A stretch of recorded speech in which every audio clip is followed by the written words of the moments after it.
महाराष्ट्रातील पशुसंवर्धन विभागाने शेतकऱ्यांच्या हितासाठी वेगवेगळे जी-आर काढलेले आहेत.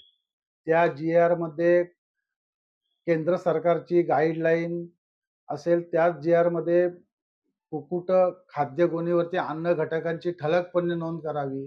तसेच ज्या व्यवसायावर पूर्ण शेतकरी जोडधंदा म्हणून बघत होता, त्याच जोडधंद्याला, त्याच कुक्कुटपालनाला व्यवसायाला या अधिवेशनामध्ये माननीय मुख्यमंत्री साहेबांनी तसेच पशुसंवर्धन मंत्री पंकजाताई मुंडे यांनी कृषी दर्जा दिल्यामुळे या व्यवसायाला एक चांगले दिवस येतील असं आम्हाला वाटत होतं, वाटत आहे.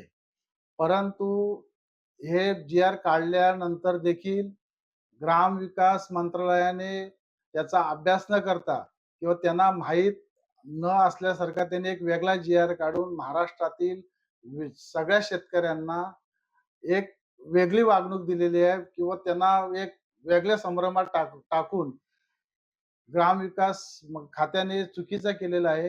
कारण यामध्ये आम्ही 2024 रोजी माननीय विखे पाटील साहेब जेव्हा पशुसंवर्धन मंत्री होते, तेव्हा गिरीश महाजन साहेब तेव्हा ग्रामविकास मंत्री होते, त्यांच्या समवेत आम्ही मीटिंग घेऊन त्यावेळेला ग्राम सचिव देखील उपस्थित होते. त्यावेळेला आम्ही एक त्यांना प्रस्ताव सादर केला. त्या प्रस्तावामध्ये कुक्कुटपालनासाठी कर प्रणाली कशी असावी हे सांगण्यात आले होते. कारण इतर राज्यामध्ये ज्याप्रमाणे कर प्रणाली आहे त्याप्रमाणे कर प्रणाली आपल्या इथं लावण्यात सांगण्यात मंजूर देखील झाले होते. परंतु या वेळेला ग्रामविकास कार्यालयाकडून वेगळा याच्यावर निर्णय देऊन सर्व शेतकऱ्यांची नाराजी केलेली आहे.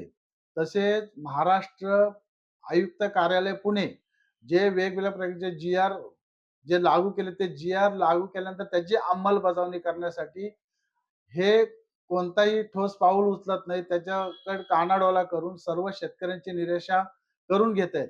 त्यामुळे महाराष्ट्रातून जवळजवळ 78 लाख शेतकरी या संदर्भात नाराजीच्या सुरामध्ये आहेत. त्यांच्या मनामध्ये वेगवेगळ्या शंका निर्माण होत आहेत. तर ह्या सर्वांचा विचार घेऊन विचार विनिमय करून महाराष्ट्र मुख्यमंत्री साहेब असतील तसेच पशुसंवर्धन मंत्री यांनी लक्ष घालावे.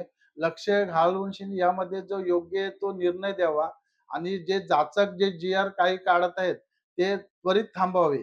जर असे नाही केल्यास तर पुढच्या काही दिवसामध्ये महाराष्ट्रातून सर्व शेतकऱ्यांचा उद्रेक होऊन या आंदोलनाला वेगळा स्वरूप येईल असं आता आम्हाला वाटायला लागलेत. कारण प्रशासनाने चांगले जी-आर काढून शेतकऱ्यांना एक नवीन दिशा देण्याचा विचार करत आहे, परंतु खालील प्रशासकीय अधिकारी त्याचा चांगला उपयोग न करता ते शेतकऱ्यांच्या वाईटावर टपलेत की असं आता आम्हाला समजतं.